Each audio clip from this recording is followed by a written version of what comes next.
using during our demonstration. So we will follow the sequence of the positioning. We have your supine, we have your prone position, we have your side lying, we have your lateral recumbent, we have your seams, semi-polars, polars, high polars, Trendelenburg, reverse Trendelenburg, dichotomy, dorsal recumbent, and orthopenic.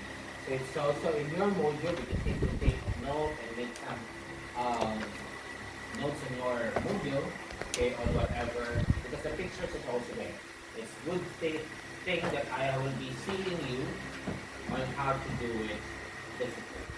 So let's start with your supine. So I'll be showing you how to do it, and I'll also be discussing the different purposes of each position.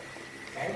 And same thing during your video demonstration later, you'll also be showing me how to do the positioning or how to do the kind of position and saying what are the different purposes of each position.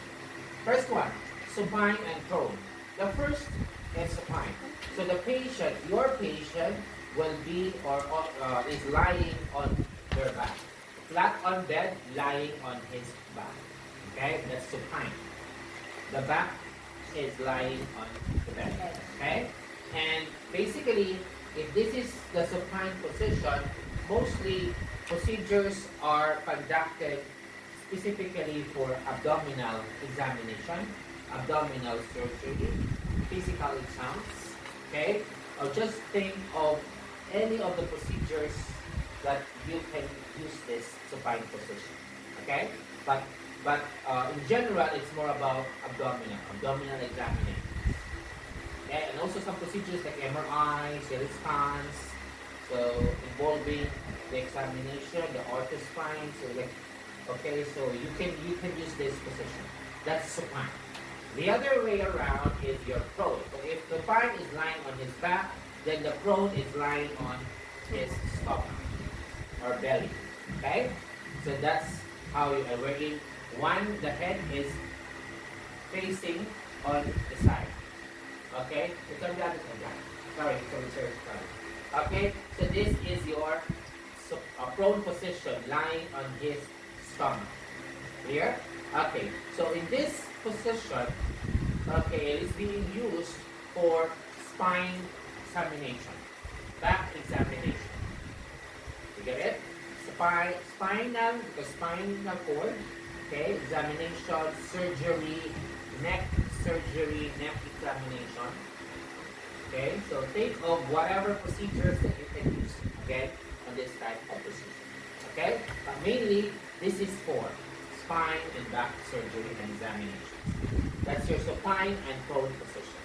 Second, okay, category is your side lying positions. For the side lying position, guys, you've been doing this during your hygiene procedures, okay, and we are talking about side lying, turn your patient to the side.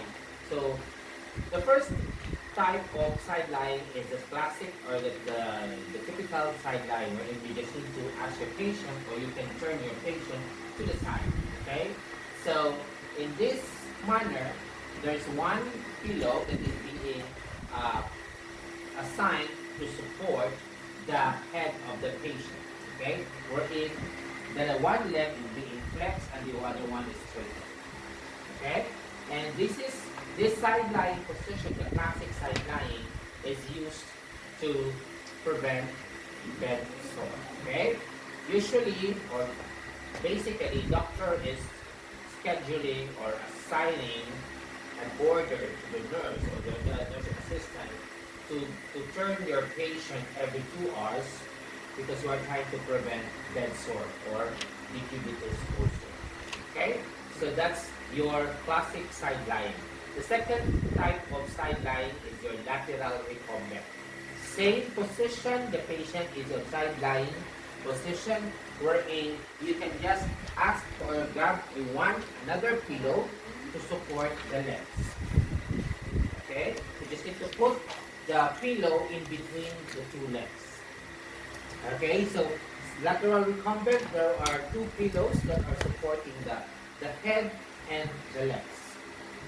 Again, what's this type of position? Lateral recumbent. Okay, and the third third one under this side lying procedure position is your Sims position.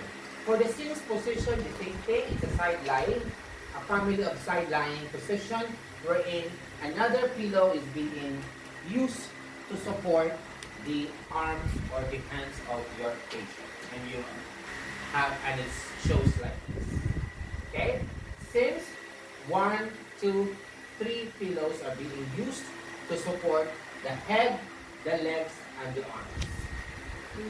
But it's all about the side-lying positions. Okay?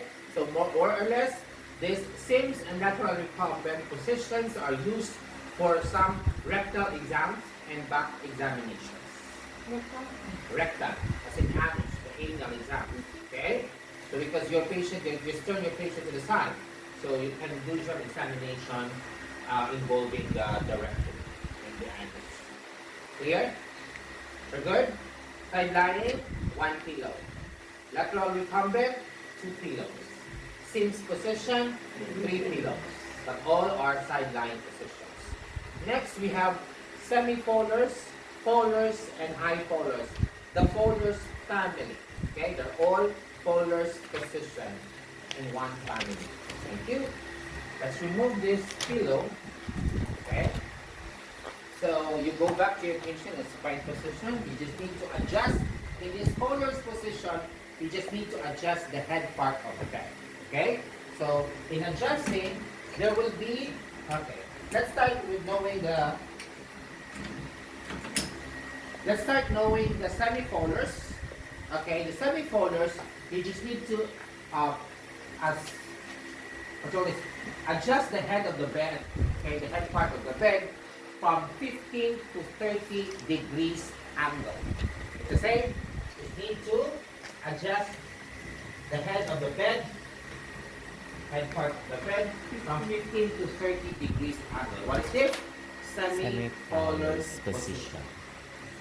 Get it? And then the second one is the folders position. The folders position, again, you just need to adjust the head part of the bed from 45 to 60 degrees angle. And it shows like this.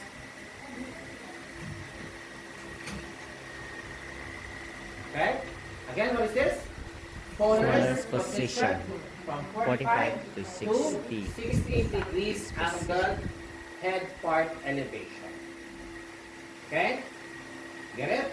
So let's go to the third one, which is your high folders position. Same thing, you just need to adjust the head of the bed, okay, from 60 to 90 degrees angle. Again, 60 to 90 degrees angle. So basically, your patient is already on a sitting position. So it's a right angle. Going back to your geometry, right? It's a right angle, it's like an L shape.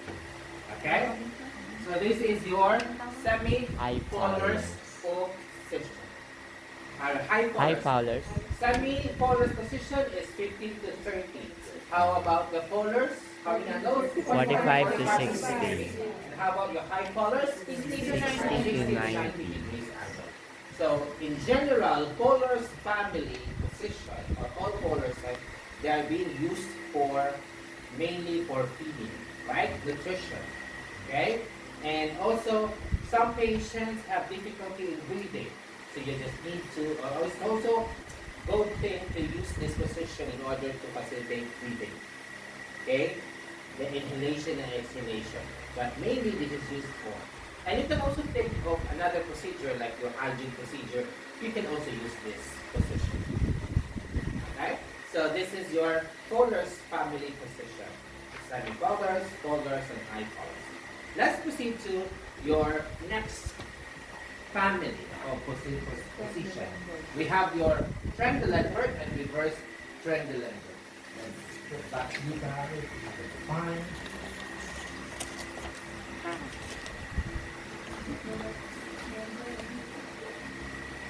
Okay.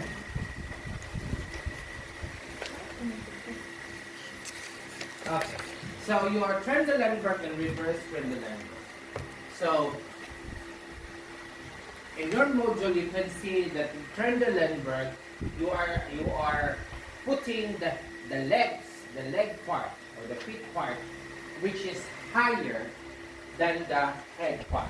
So basically, it shows like this. Now, it is uniquely, okay? So the head part is higher. Well, I will just have to use this pillow to elevate, okay? So basically, it will shows like the head is high, the legs is higher than the head, okay? So it shows like a slant. Get it? To picture outlines, okay? Yes, sir. So, Trendelenburg, legs high than the head. So mostly, this Trendelenburg position is used for patients who is suffering or experiencing hypotension. Okay? To promote a proper blood circulation from the lower extremities down to back to the heart. Hypotension. Hypotension. Below pressure. Okay? Blood pressure. That's your Trendelenburg position. The other one is the reverse Trendelenburg. From the word reverse, if Trendelenburg is the legs is higher than the head, then the reverse Trendelenburg is the head is higher than the legs. Okay? So the head is here, the legs is down. Okay? So in this manner, in this position, this is used for patients who has gastrointestinal problems, GI problems. And mainly this is used to prevent acid refluxes, to prevent vomiting. Okay? If the patient is about to, so in order for them to prevent that to happen, some acid refluxes, then you should have to position your patient in this reverse Trendelenburg. Gastrointestinal problems. Gastro means to say your stomach and your intestine problems involving your stomach. Okay? Get me? What's Trendelenburg? The leg Well, is the leg is higher than the head. Okay? And that's what for? Hypotension. Or blood circulation, right? And how about reverse Trendelenburg? The head The head is higher than the legs. Okay? And this is good for? Gastrointestinal Good. problem. Okay. Then let's proceed to your fifth category of positioning, which is your lithotomy and dorsal recumbent. Okay. So let's go back to your supine position. So for your lithotomy, guys, you just need to the position the patient is positioned on a supine position, lying on his back, wherein the legs of your patient are rested on the metal thing, okay, called the stirrup. S-T-I-R-R-U-P. Okay? Stirrup. So if the legs are rested, if you can see the silver, the metal thing, who has already experienced among you girls or ladies, experienced to give birth in the hospital. And your legs are rested up in what we call the stirrup. Okay? So to visualize and to mainly prepare for delivery. Okay? So this pillow is assuming that this is the what we call the stirrup. S-T-I-R-R-U-P. If you see on your module, can you see on your module? Yes. Lithotomy. Okay. So see, there is that metal. Okay. There is that metal that are being used. You see that? Okay. So the legs are rested on what we call the stirrup to prepare the STI-R-R-U-P. Okay? That's the metal that is being used for your legs to rest. Okay? Stirrup. So, stirrup, so that's lithotomy position. S-T-I-R-R-U-P. Okay, lithotomy is used for hospital vaginal delivery. Okay? Lithotomy position, ideal for hospital delivery. And also for some of the examinations involving your vagina and the female reproductive system. Okay? Then we have your dorsal recumbent.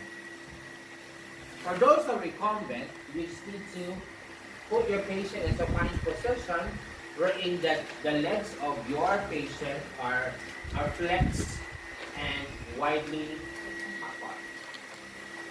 Okay? With no stirrup, this is dorsal recumbent. It's not there on your model. That's an add-on. So dorsal recumbent, supine where the legs are flexed and it is widely apart. Wherein this is used for home delivery and vaginal examinations. If phlebotomy is for hospital, dorsal recumbent is for home delivery. Because there is no, unless you are having your clinic in the at home, then you have your own stirrup. But mostly, you don't have, then you just need to position your patient as if that you are examining at home. Okay? Again, what's this? Dorsal recumbent. Supine with flexed knee. Okay, the patient is lying on his back. Dorsal with recumbent. the knees. Oh, dorsal. Yeah, just unit things. Supine and then you need to flex the knee. That's your dorsal recumbent. Okay? And then, the last one is your orthopenic. Okay? Orthopenic position wherein you just need to adjust the head part of the bed into a sitting position.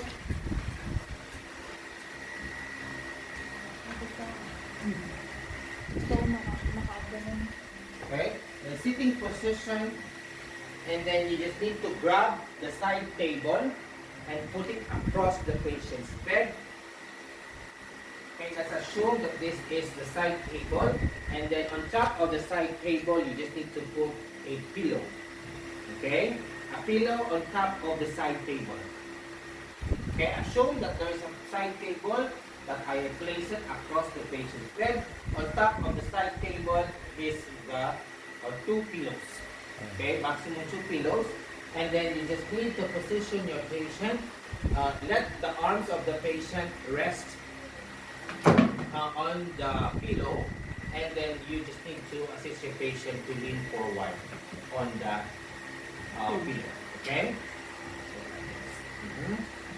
This is good position for patient who is experiencing respiratory problem or breathing problems. Okay? To expand the lungs to facilitate breathing. What is this? Orthopenic. Get it?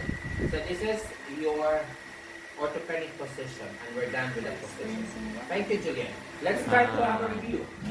Respiratory problem. How will you define supine? Supine is for how will you position the patient? General Okay, position. Okay, supine is your patient is lying on his back. Okay. Patient What is is that lying for? for abdominal exam. Okay. How about prone position?